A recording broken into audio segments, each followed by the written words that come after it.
good afternoon from the UCSF Rosamond Institute. I'm Carly Grant. And before I introduce our speaker today, I'd like to remind you all that we offer many resources for entrepreneurs that are just getting started. Applications are always open for our startup operations support for your legal, IP to incorporation, and your quality management questions. Through this resource hub, you'll connect with one of our partners who is an expert in supporting your health tech startup. The link is in the chat below. And in case you haven't heard, our annual Rosamond Symposium on June 13th and 14th in San Francisco's Mission Bay will welcome the most innovative senior leaders and executives in healthcare. You don't want to miss this opportunity, and you'll have to apply to attend, but we look forward to seeing you there. This link is also in the chat below. And now, on to the topic for today. Are you struggling to keep up with the latest trends in marketing? Our guest, Melyssa Nocar, is here to help and will be sharing her insights on modernizing B2B healthcare marketing. Melyssa is head of marketing at ADVI, where she leads ADVI's outreach, including raising awareness, shaping content strategy, and building global reputation. Melyssa will share some key lessons on identifying business questions, evaluating marketing activities to engage your audience, and assessing your priorities. Melyssa will take questions throughout the presentation, so please drop them in the Q&A below. And thank you for joining us today, Melyssa. The stage is now yours. Thank you so much, Carly. Hello, everyone. As Carly mentioned, we have quite a bit to discuss today on how to maximize B2B marketing potential in the healthcare industry. And hopefully I can lend some perspective today, a bit of a guide on effective planning and strategy. And as we jump in, I won't belabor, but I'm kind of got a preface for some of the demographics of folks that will be participating in today's discussion. So that's super helpful to help with some of the caveats that hopefully I'll be able to offer up throughout some of what I've pulled together for today. Very quickly, yes, I am the head of marketing at ADVI Health. I have had the privilege of being part of building, shaping, auditing, implementing four entirely different B2B marketing disciplines at this point over my career. Started kind of in the advertising agency space, supporting kind of pharmaceutical companies with HCP and direct-to-patient disease awareness efforts. I was able to spend some time out west, actually, in Los Angeles and San Francisco area, and moved into kind of the consulting role about mid-career and spent about 6 years over at ADVI Health, where I was a consulting principal, as well as I moved in-house to lead content events marketing in a very pivotal time. That was right when we started to shift into the pandemic. So we kind of had to revamp our entire plan, as I'm sure many of you have as well. Spent a stint in health tech and health ed at two different startups, both at TruePill Pharmacy Fulfillment Services org, as well as Level X, who makes video games for doctors. And I've also had the privilege of working with some nonprofits, smaller nonprofits that are also pivoting and preparing for exciting periods of growth in the Washington, D.C. area. So I look forward to hopefully honing some of those experiences and making them extremely relevant to where you're at in kind of your journey. Carly already noted, we're going to chat through kind of identifying the important business questions to ask. I think that's hugely critical and often overlooked. Evaluating the right combination of marketing activities to reach and engage with your target audience. You'll hear a lot of target audience. I think it's just so important to really meet your prospect customer where they are, and uncover kind of the key areas, the problems that you can solve for with them by their side, and really starting there laser focused. And then from there, we'll move into kind of assessing what to prioritize next in order to enhance health and healthcare in your market, recognizing that could mean a very different stakeholder or set of stakeholders. And so I'll do my best not to stay too broad, but also not to go too granular, so that the conversation is relevant. Jumping right in here, though, as we think about identifying the important business questions to ask, I just want to first start with, you can see on the screen here, sales and marketing work together, and there are a million definitions, but ultimately what it really boils down to is marketing's job is to really steward brand awareness, own that brand, and arm sales with what they need to be successful. Defining and implementing a strategic marketing plan is crucial for maximizing on the marketing sourced revenue side of things. And in order to do that, you first really need to identify the necessary inputs for creating the marketing plan that really does capture that marketing sourced revenue opportunity. So how do we prepare for and support our growth goals here? It's really, first of all, before we get into channels, hoping some of this groundwork has already been done, but if not, perhaps you'll find it valuable. Really thinking through and defining your ideal client or customer profile. I like to weave in an extra layer of thinking here once you've kind of gone through that IDP exercise, to really think about impact versus effort, right? Especially for some of the smaller, more nimble, blue sky opportunities. I think it's really valuable to think about where can we really play to our strengths so that we can really go and grow and get some quick wins.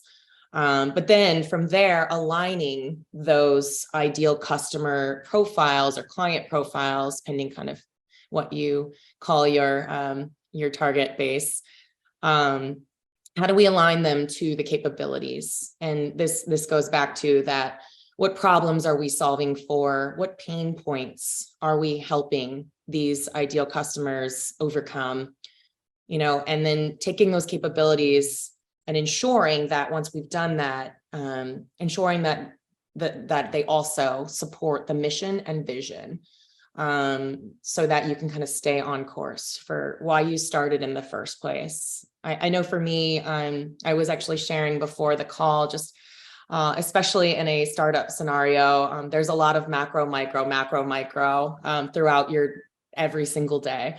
And so recognizing, or revisiting what is my mission, what is my vision in some of those micro moments can really bring you out and keep you on the course.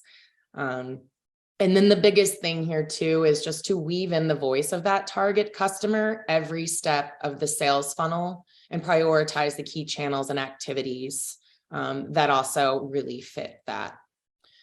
So in looking at this slide, I just want to call out a couple of things because I realize some of us may be in seed funding, some of us may be in ideation, some of us may be, setting up for that Series A or B. So wherever you might be in your journey, that largely has implications for where you might be in some of the planning and execution within some of these channels. That's not meant to scare you. Use this as a guidepost for where am I today? Where can I make the biggest impact to reach those targets, to tell my story, so that inevitably I can make it scale when I get into some of the marketing automation.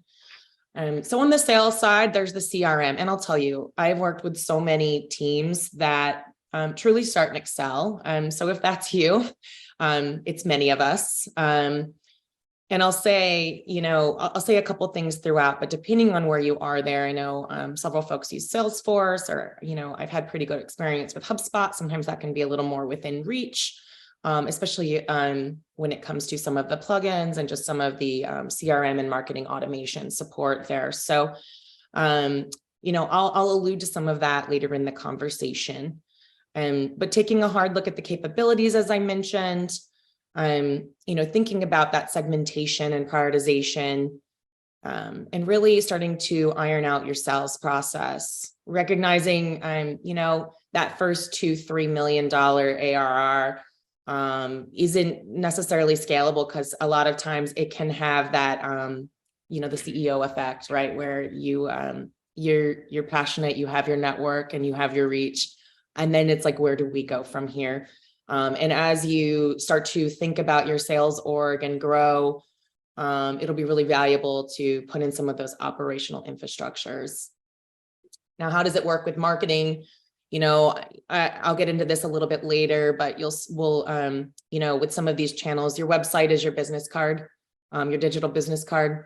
So you really want that to be structured in a way that tells your story. We'll get into that a little bit here. Also, just your MarTech stack. Do not let this scare you.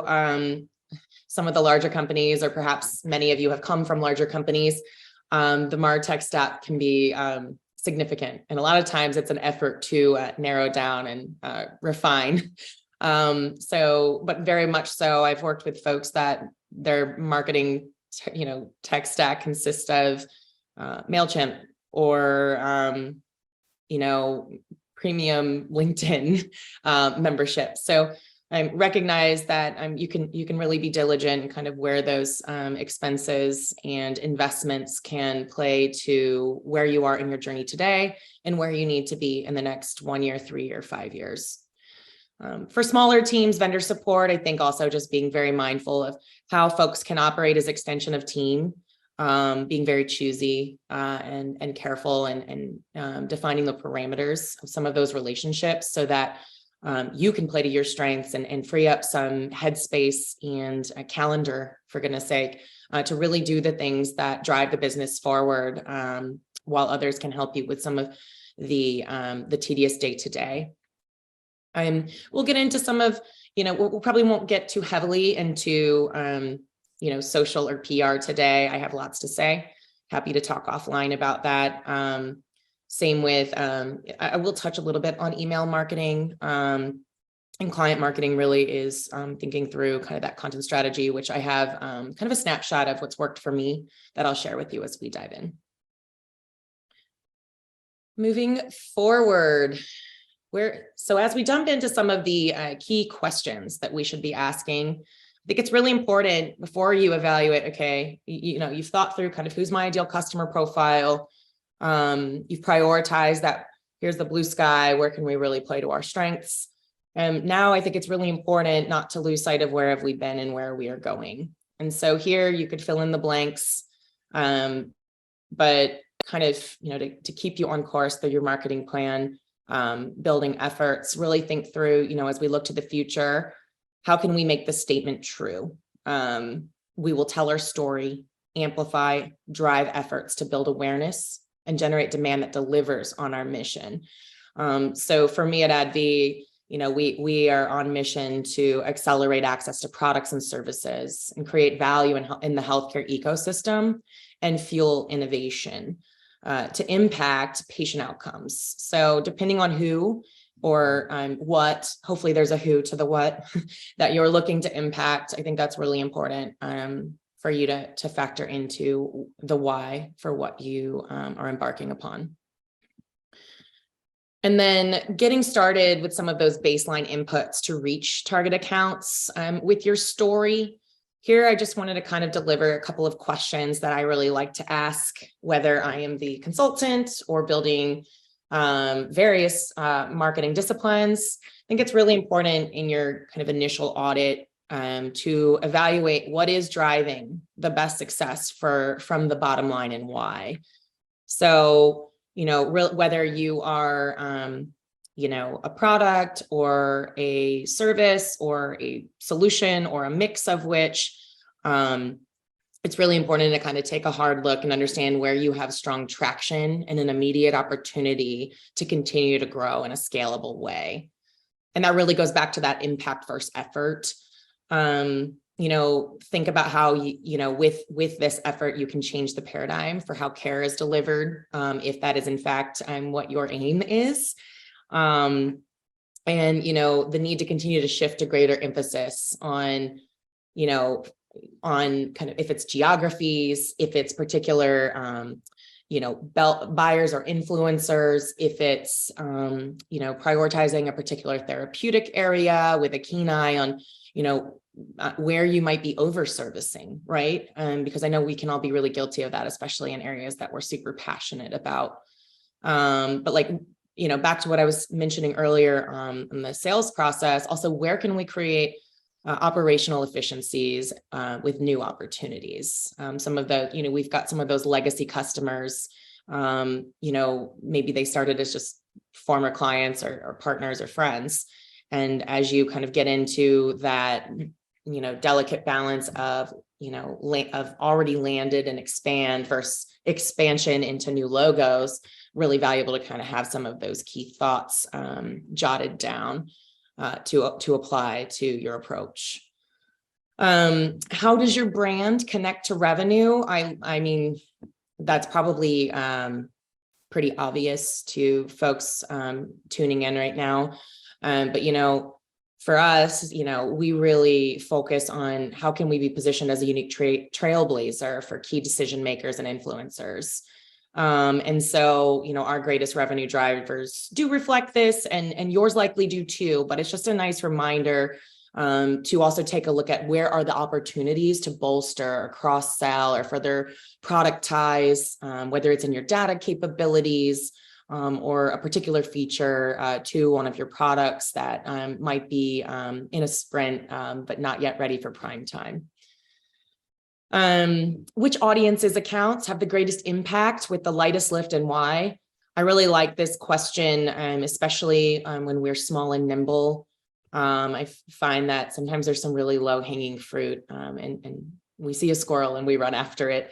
And sometimes this is just a nice reminder, having those legacy customers or companies help to maintain kind of the mixed revenue composition as you look to scale into new accounts. It's just a really nice exercise.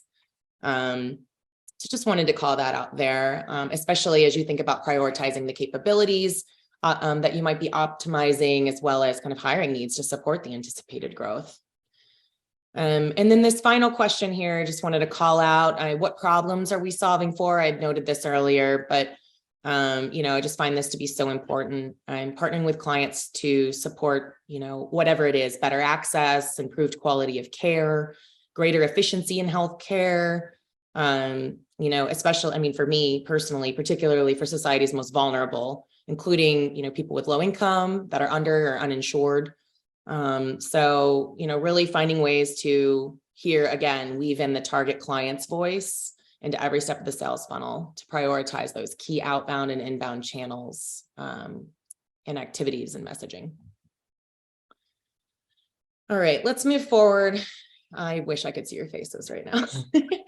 Okay, so another good question that I like to offer up, you'd be surprised, and perhaps you may be in this situation. Perhaps you might be like, Melyssa, we are so good in this area, but are you tracking marketing channel and content performance yet?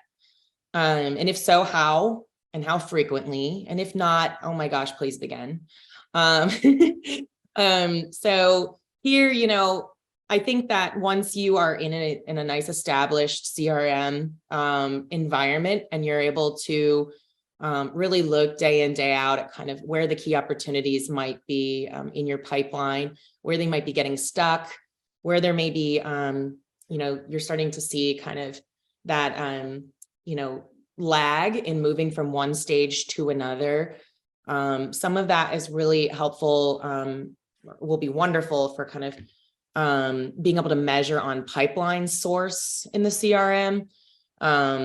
But I do think that a historical look back can be really helpful in establishing that initial baseline. So you may not have a robust LinkedIn strategy or PR plan or marketing agency or PR firm, but you can, kind of get under the hood and look at your, kind of Google Analytics for how the site is performing, and evaluate kind of, volume, where folks are spending the most time. Maybe you can better understand why. Perhaps it's an evolving market trend. Perhaps it's something that's largely critical to their needs, which would make sense if in fact they are an ideal customer. But there's a lot you can learn in some of the data and where you can double down. Just wanted to offer up just some channel specific items that I like to look for and factor in. On a social front, it changes and it's good to keep a pulse on things, but best practice for substantive organic social posts on LinkedIn is about 3 to 5 times a week. If you're not there currently, that is okay. Start somewhere, start with once a week, and monitor that performance. You'll have access to those analytics on the back end. If you don't have a LinkedIn company page, start there. But early on, I like to focus on the consistency of quality, balanced, kind of top of funnel, all the way through bottom of funnel push. We all know how it feels as consumers to be sold to. And there's a delicate balance, which we'll get into later, of how you can reach and provide value to your target customers. Another thing I'll just offer is, if you've structured your growth plans in a way that suggests a greater total addressable market or TAM in one product or solution area than another, or if you're like super saturated in one area with greater growth potential in another, I really like to balance the marketing activities to reflect a similar percentage of focus. Marketing, again, aim to support sales. And generate marketing sourced revenue in the long tail of things. So just wanted to offer that up. Another channel specific thought here, just in terms of website, as early results signals, I like to monitor trending traffic to the homepage. If you're not readily updating your homepage, you may not see a lot of action, but a lot of times, recognizing your homepage experience is often the URL that's the first thing to pop up when someone Googles you, or, it's obviously linkable from your LinkedIn or otherwise. So just something to think about there. But also the number of visitors on your kind of contact us form. I like to look at that and kind of the time spent on identified key pages. So some early result signals that I like to look at. Those identified key pages, what I mean by that is, if you're going to get into some growth experimentation in your content, your marketing content strategy, there's usually a linking strategy aligned to that, as well as kind of a keyword, or in healthcare, a lot of times it's key phrases, because everything is, there's always a hyphen somewhere in an acronym, right? So a lot of times here, I just really like to be really thoughtful and intentional with what that kind of drip campaign might look like in growth experimentation, and evaluate kind of a month over month look at how was that performing and why, and building on that. For those of us that are in a CRM and marketing automation platform approach already, there's a lot more that you can do there in terms of getting out of the dark funnel quickly. If you don't know what the dark funnel is, I'm happy to share. I'm sure many of us at this point have heard of it from one way or another with Chris Walker or Dave Gerhardt, or the Category Pirates. There's lots of great reads out there that I thoroughly enjoy listening to on podcasts or on LinkedIn or otherwise. But you can kind of build out some of those workflows and some of those kind of targeting and retargeting experiences as well there that are directly relevant to the different segments that you set up. Yep. Oh, you have a few questions in the Q&A if you want to take a pause and. Yes. Let me go look at that. I don't know if I can see them. Are you going to read them to me? I sure can. Cool. They should be at the bottom of the Zoom, but it may have migrated elsewhere. One question here is, what softwares would you suggest startups to use from the start, before and after product launch? CRM, MailChimp, LinkedIn, YouTube? Sure. Gosh, there's not a one size fits all for that one.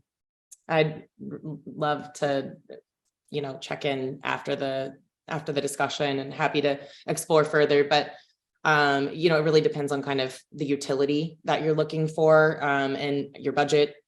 I find for me, and also it's kind of like user preference a little bit too. And also sometimes it's if you're the founder, you get to kind of pick. If you're coming into a situation where things are already there, then there's some sort of migration effort that needs to be had. I will say I've had great experience. I mean, YouTube, Vimeo, it's really just a preference. It is important for when you are producing video content to have that place to host, and then you can embed in your video template on your site. Personally, from a CMS standpoint, I'm a huge fan of WordPress. I mean, you can get into some of the other CMS examples, but for me as a non-coder that has to be scrappy in the back end, WordPress is just very user-friendly. And I'm really grateful for that because, I'm often the one that's posting something and prepping it. So I would say that's probably in my favorites list. I really enjoy HubSpot. It's far more within reach than Salesforce is. I don't know if I'll get in trouble for saying that, but for me, budget wise, there's a subscription model. A lot of times they'll work with you also and kind of what your needs are to ensure that you have the right level of subscription. The HubSpot Academy is insanely helpful. I mean, you can, and especially when you don't have the bandwidth to fully train some of your, entry level or kind of senior associate, kind of mid-level staff, or frankly, those who just haven't been exposed to a CRM before. It's really great because those certifications are almost a prerequisite, and it just really lays the foundation nicely for where do I go from here in terms of how to build, especially if you don't have the budget to hire an agency to help you with your build, which, you may not need. It depends on kind of where you are. But it's the upfront can, regardless of the CRM, can be a little messy to make sure that you structure it in a clean way. Then what's also nice about HubSpot, I sound like a spokesperson, I swear I'm not, but I've just built in HubSpot. On the marketing automation side, it's really nice because rather than, having to purchase Eloqua or some of the other plugins for Salesforce, it's kind of a one-stop shop, which is really nice. You can cut in the integrations and the plugins are really good for, really, plugging it if you're using, from a sales outreach standpoint, if you're using Zoom Info like Sales OS or LinkedIn Navigator, those plug in really nicely, I think, with either. But it just kind of depends on where you're at in your journey. I would highly recommend doing a demo of either. I think those are widely available with those vendor partners. And then I'll get into some of the kind of channels in terms of social in a bit. Is that helpful? I feel like very helpful. Yes, thank you. Yeah, that's great. And we can come back to Zoom. I prefer Zoom over Teams personally. Teams drives me crazy. It's more of just a user experience, but again, you can strongly disagree with me. I love a healthy debate. Yeah, we also like Zoom here, but yeah. So there's some more questions, but we can come back to them in a little bit. Cool. Cool. The other thing I just want to offer up here before we move forward, good question, by the way. Before we move forward, also relevant to it, kind of website is, and I've seen both in a couple instances where if you don't have a form, you need a form. You really need a way for folks that are users that are exploring your website to get in touch with you. I'm certain most of you, if you're in a product realm, you likely have a demo, request a demo type form. So that would make complete sense. If you're more in a, kind of consultative sale, service or services or solution, or partnership or kind of agency setup, really having that form for someone to get in touch, whatever that looks like, and wherever that looks like, or subscribe if you're more of a periodical. Super important two-way communication there, and frankly, a nice way to measure kind of that intent letter of, once someone's been introduced to you and your brand and your value proposition and the value you would bring to them as a partner, as those 7 to 10 touches to close a deal. Some are faster or slower depending on where a buyer is in their buying cycle or their journey, or their needs, frankly, whether they're in a fire drill or in a learning phase. It's just really nice to have that way to, for them to reach out to you rather than you blasting them with cold outreach, which drives me insane. So that said, with a form, just one thing I would highly recommend is ensuring that the form includes a place for self-reported attribution, something as simple as how did you hear about us as an input. It's just really valuable also for, as you look back and you look forward, to really be able to double down on what's working. If you're seeing LinkedIn as how they heard about you, awesome. That's a huge pat on the back for marketing. And it's also a huge sign that you should continue to be doing more on LinkedIn. There's really targeted ways that you can do that.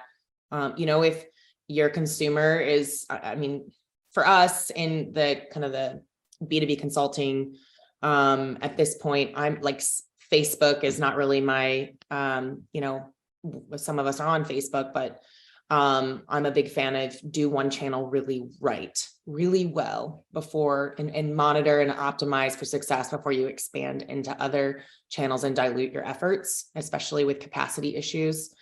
Twitter is just a mess. We passively push to Twitter right now, but we all know that a lot's changed in Twitter. So until we start to see some things leveling out there, I feel like the last few years, there was a bot cleanup, there was an Elon, lots of things. So, that could be part of your passive social strategy, but, the biggest thing is how did you hear about us and factoring that into your form. And there's actually a related question since you're talking about LinkedIn. Somebody's asking, what's your take on LinkedIn Sales Navigator? Yeah. So I like a blend. Big fan of, it's tricky. It depends on if you're domestic or global also. You may have a little less success with some of your global, just with some of the GDPR considerations. Also, if you are global for your website, please make sure you're GDPR compliant. Google that. It's super important that you're kind of following some of those guidelines from a privacy standpoint for the global audiences. But for LinkedIn Sales Navigator, I really do like the ability to kind of cross compare with ZoomInfo, Sales OS. I think they're both really valuable in terms of getting, the greatest accuracy in terms of email. What's really neat about both is you can get company level data. The demographics are pretty readily available to you and updated. In Sales OS, you can also subscribe to what are called scoops. And you can kind of tailor and target what that looks like for what's relevant to your needs. And you can kind of get some updates on evolving trends or, evolving funding considerations with, you can kind of tag who and what and how and when. LinkedIn has some similar features. I think LinkedIn's, in my experience, can be a little more accurate with some of its information, because I think a lot of people like us update our information and are pretty active, especially in B2B. And so it kind of, it aggregates from what we're updating. So, again, you can go through both of those demos and evaluate what's best for where you are in your journey and what your needs are. I'll tell you, like when we signed up for, and again, I hope this isn't like too much information, but I'm pretty transparent. When we signed up for ZoomInfo's, Sales OS, we have access to 58,000 credits a year, and that's great. We'll never need that many contacts where we are in our journey. And also within my kind of mantra, go on a little tangent here, but I fully believe that like cold email blast is just like super cruel if it's just, I throw cold blasts, especially that are so not tailored to my needs or where I'm at in my journey or interests and are super salesy, they go straight to junk for me. It's not personal, it's not relationship building. And I think there is a bit of a protocol to go through for reaching and building kind of that rapport with that particular buyer. But that said, it is a really nice tool for like if you're going to an event in the health tech space, like if you're going to like HIMSS or ViV or it's like it's really helpful depending on what shape the list is in that you receive of attendees for your BD outreach plans to cross compare and grab email addresses or titles. I still check LinkedIn because I always worry. There's an accuracy score of 75% or higher for some of the content contacts in the Zoom info. And so for me, I just like the type A in me just really likes to know things and make sure that I'm dotting my I's and crossing my T's with outreach so that it is worth my valuable time and also the end user attendee of the conference's valuable time to actually read my email rather than forcing it into their junk. So hopefully that's a little bit helpful. Last point I want to make here, organic doesn't scale for free.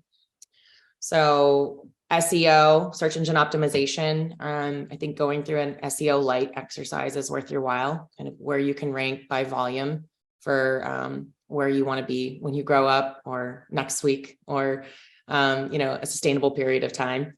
And I also think a light paid social effort is needed to really scale your content. We've been doing some really cool growth experimentation in LinkedIn lately that, early on, I care a lot about, when you build out those campaigns, you'll learn a lot. It's pretty interesting. It really, puts you in check with how you've set up your segmentation and really thought through what it is that you want to say and where and with whom and how. But that search engine optimization light kind of key list, weaving that in without stuffing to the content and then thinking through who do we want to reach with that information, monitoring for impressions early on because you're generating awareness, but also engagement. You kind of set what your goals are. If it's website clicks, you can obviously see that too, which is wonderful because you can really tailor whether it's a boost or a sponsored traffic ad, you can kind of like build your own adventure there. But invest in a plan to grow fast and be willing to bet that the growth is more important than the customer acquisition cost upfront. And then monitor those performance metrics as you go to understand where you should double down or deprioritize. Don't deprioritize too quickly either. Sometimes, you think about, I took a behavioral modification course in undergrad and I use that in every facet of life, whether it's, training for a half marathon, training my dog to have, to have good behavior or, if it's monitoring, how many, how long does it take to create an actual changed behavior and build that intent and that rapport. Okie doke. So what is, I threw some more questions in here. I'm like, how am I doing on time? I think we're doing okay. Try not to spend as much time here, but hopefully my long-windedness is valuable. Another good question to ask here, what is the addressable market and who are the targets that should be prioritized? So here's like, what does success look like? If you haven't already stared some of these in the eye and put a pen to paper, however, light or in depth you want to go, I do think that this can be incredibly valuable, whether it's more, from a success standpoint, like whether it's more focused on targeted and consistent engagement across your certain product areas or solution areas, would certainly hone a big awareness hits push, specifically with some of the uncapped or untapped accounts that you're looking to generate some awareness around. In terms of, do we understand our ideal customer profile well? Here, I really like to, just take a look. I do a bit of an exercise. Who are our legacy customers? We know you are the expert, the space, how can you formalize some of the segments in a bit of a target market matrix? Incorporate some account planning best practices there that we talked about. And, with a lot of our, especially like with whether it's life sciences or health plans or whomever you might be calling on, there's a little bit of a seasonality to when, business planning begins. And so how do you get ahead of some of that with the information that you're providing, or, some of your BD outreach? A lot of times that's a natural fit in some of the events that you might be participating in at some of the spring conferences and whatnot. Build in more consistent touch points and feedback loop for baseline and deeper relationships, kind of that sense of community. I really like thinking about that on a personification, like from a personification standpoint, like think of one individual customer and like, how do you meet them where they are? How do you deepen relationship with them? Right now you're in this one-to-one relationship as you prepare for a one-to-few or a one-to-many. I know, buddy, my dog is visiting us. Go lay down. And then really think about, do we have the right mindset intent? Likely so. Sometimes it might just be a little bit scattered. So kind of reeling it in, and really looking at it with, I'll challenge you. We say we're looking at marketing with a long-term view, but oftentimes we're not. Dave Gerhardt always says life's too short to work for a CEO that doesn't get marketing. And I couldn't agree more. I've been in several scenarios where there's been a lot of support, and there's other scenarios where there's a lot of opportunity for education. So kudos to where you are in educating yourself or your CEOs on their journey there to ensure that you are in fact looking at it with a long-term view, establishing that marketing discipline as a very top of mind item, and kind of the key channels and activities that should be prioritized to really maximize on the investment. And then this question seems like a no-brainer, but I have to say it. Can we help people? I think we're all in healthcare and health tech for a reason, and it's usually a reason that's greater than self. Where can we make a lasting impact that's broader than you as a individual in this space? So, really evaluating, yes, we can help people. We will reinforce messaging that aligns to the strategic plans and resonates with our target clients. Okay, let's move forward. So we've seen this slide before, but hopefully you've had some time to think with some of what I've shared. So I kind of wanted to, push forward a little bit here in evaluating the right combination of marketing activities to reach and engage your target audiences. So, when it comes to evaluating the right combination of marketing activities, hopefully some of the initial investigation will offer some clarity on what exactly are your near-term and longer-term priorities for laying that foundation to grow and prepare for a widely successful future that affects change. It seems minimally sexy that advancing a CRM migration may be the first step in your path, but if you're at 10 million ARR, I beg you to invest in this activity as quickly as possible. You're really teetering a line that requires clean data and the ability to pivot into that account-based marketing or ABM model for the sake of your operational infrastructure, and most importantly, your client's experience and satisfaction. Segmentation, gosh, if you haven't done this, everything can be a light approach at first, and you can deepen as you continue to land and expand and grow. Sometimes it's healthy to take a look at, and it really depends on your baseline data, but like a win-loss analysis and some data visualization to optimize for the future. I always think about that kind of like a market basket analysis. If somebody buys peanut butter and someone buys bread, chances of them buying jelly are really good. So sometimes there's some quick wins there to think about. But then, reviewing this at a cadence that works for your business. So whether that's quarterly or pre-annual planning, you kind of know what's best for your experience and kind of where your product market fit is.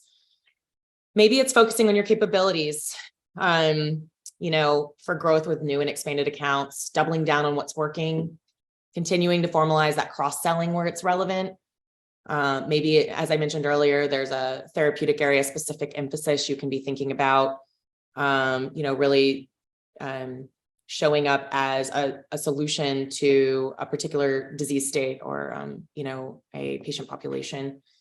I'll encourage you, as hard as it can be, to reserve some extra funds I'm a big believer in defining and dedicating a portion of the annual budget to laser focused innovation ideas. So you can assess something like a where to play, how to win scorecard against the mission and vision. That to me is super important. And then, kind of think about where you need to supplement in-house leadership and ownership with some of your outreach support. If this is where you're at in your journey, again, that definition and kind of organizing the account prioritization, super important. And some of that might include shifting from 100% solutions, C-suite leadership sourced revenue to a split of percentage of marketing sourced revenue. I'll tell you, this takes time, but it's well worth it. If done well, marketing outpaces sales. I stand behind that 100%. But yeah, just, thinking about how you can weave marketing into the account or content planning discussions to establish and tailor those marketing communications and activities aligned to the target account priorities. And then, I just want to also note, in terms of, I feel like I already hit this one on the head with kind of shaping and implementing the, integrated standard operating procedures for early BD. But sales and marketing should work together on a lot of that to ensure that, those priorities are aligned nicely for inbound opportunities and outbound opportunities with expanded, whether it's program management or product feature launches, et cetera. The biggest thing I'll hone here is just prioritize client-focused activities, period, and monitor for signals that correlate to business results. If you stay true to that North Star, I think that's super important. But a lot of times things get extremely siloed with sales and marketing. So, and I'm not saying 50-member teams either. I'm saying, 2 to 6, 10-member teams. You just are heads down getting things done. And then you look up and you're like, oh my gosh, I haven't talked to them today. I should have. So it's just a nice reminder to kind of coordinate that consistency and ensure that you're driving messaging and growth plans that work together. I already touched on kind of some of the marketing automation stuff. I could go on and on there, but I don't, for the sake of time. If you aren't already, I think that it's quick and easy to amplify your reach with a LinkedIn social strategy. LinkedIn is funny with its algorithm. It's always changing, but it certainly prioritizes some of the fluff pieces, which is a bummer. But it's just something to flag as you're thinking about that cadence and what good looks like to really, engage your key, your key priority customers in a way that serves them well and provides value. You got to be consistent with diversified content. To the question earlier, you can explore new mediums like video clips, quote cards, fast facts, polls, testimonials, or some call them case studies. Just nice ways to educate your audience and also provide some value. I really like to maximize on event timed content as well. One is an awareness effort and excitement builder of, hey, we'll be at this event. But also if there's a piece of content that's substantive and relevant to the agenda, or the speakers that will be at that event. Sometimes it's nice, especially if it's tied directly to your capabilities in an area where you are an expert and, kind of shaping your market leadership. It's worth the time.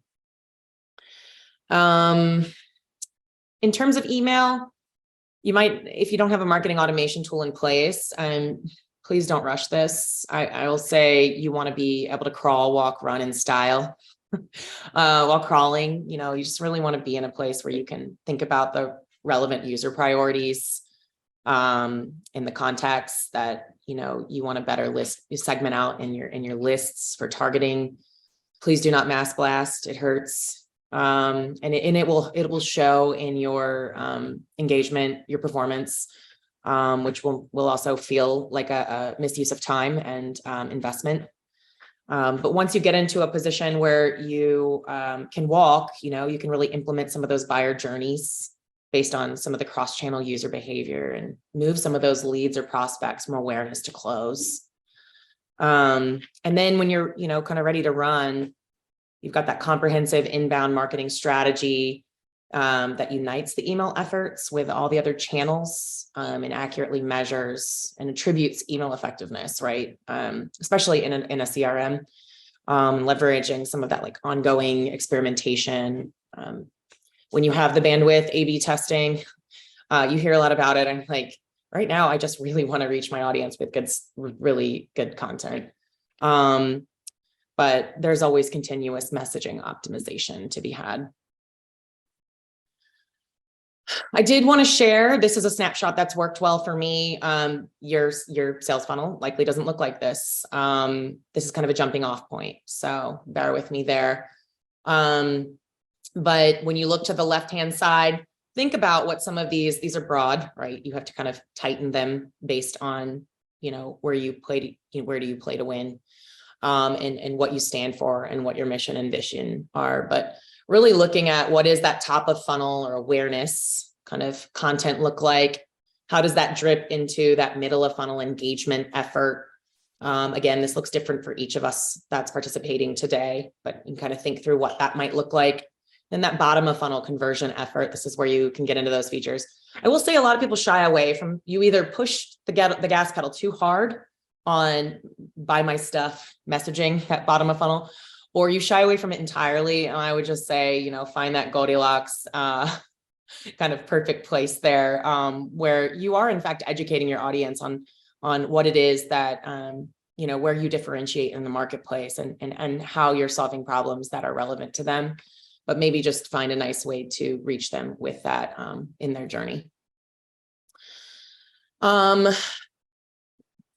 but not least, depending on where you're at, it may take 2023, 2024, and 2025 for you to really listen and lay the foundation, that feedback loop with your customer, understanding their needs, putting them first, laying that foundation with whichever of those channels you decide to start with first to really get the foundation laid, and then have the ability to shift to a model that scales. But then from there, you really do want to be at a place where your audience and can optimize for their experience. And please, please, please, that's when things get messy. Let's keep it simple. Assessing what to prioritize next in order to enhance health and healthcare in your market, and thinking about what's ahead. I'll just say a fully integrated sales and marketing strategy really comes down to the fundamentals of targeting, positioning, messaging, and segmentation. So I encourage that for you. And I'm excited to hear back from many of you on, how some of this was relevant to your business needs and, be part of your journey going forward. Thank you. Awesome. Thank you, Melyssa. We have so many questions, and I think everybody is eager to get your input and suggestions on their questions. Can you see the Q&A box now by chance?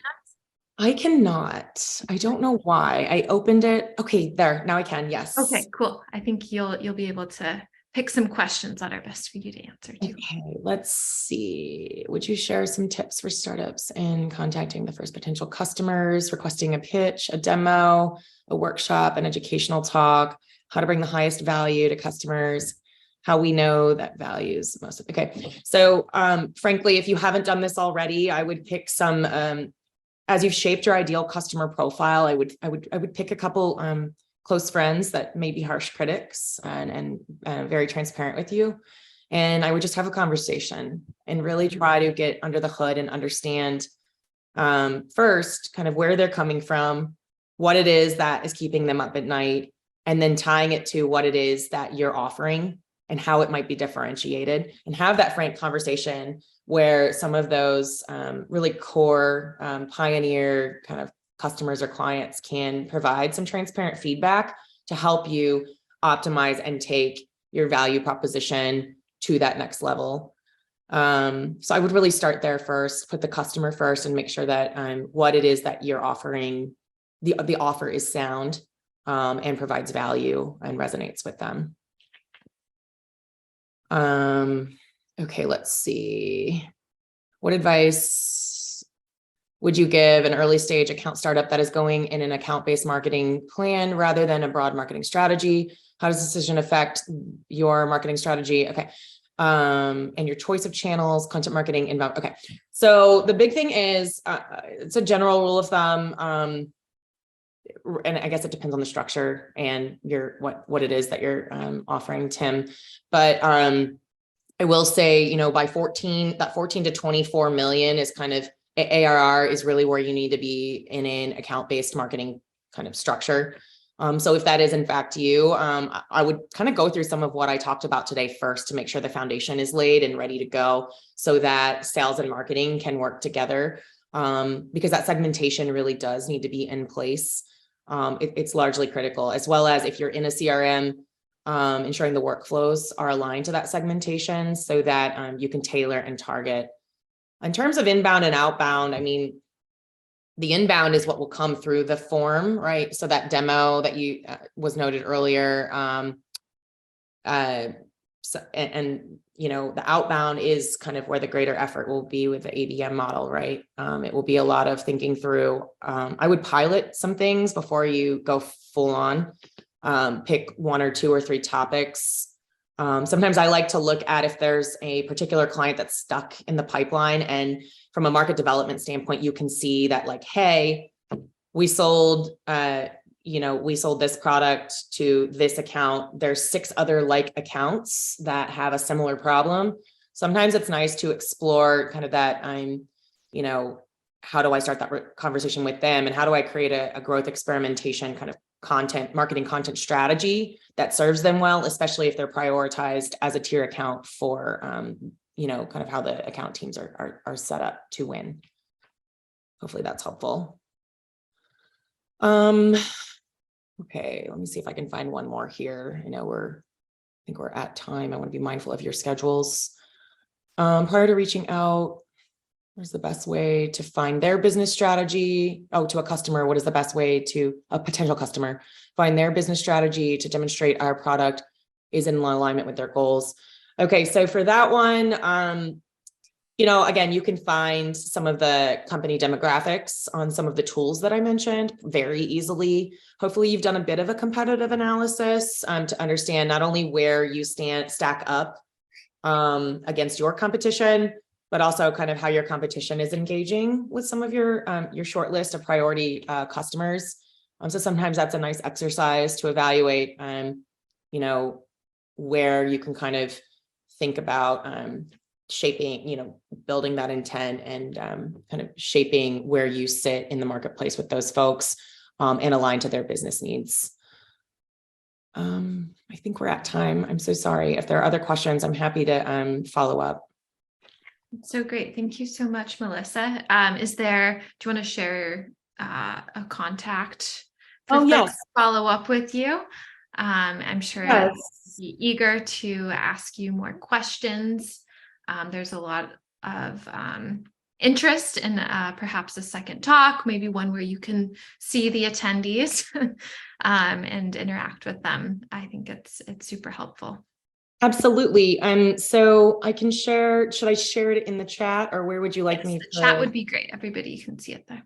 Okay, let me grab. I would love to connect with you on LinkedIn. I'm extremely active, and I really think it's important to build a community with like-minded individuals, especially in healthcare and health tech. So I welcome the conversation and your engagement on some of my thoughts that I put out on B2B marketing. Let me grab that URL. Here is my email. Here is my LinkedIn. Those are the best ways to get in touch with me, especially from a meet and greet, get to know you, bounce an idea. If you're going to any conferences, also, you'll see where I'm at quite a bit because I'm pretty active about that on LinkedIn, but would love to meet up for a coffee or, grab a beverage or a snack together and shake hands and say hello face to face. Thank you so much, Melyssa. And thank you all for joining us today. We hope to see you next month at our next webinar, the last one before we take a little break for the summer.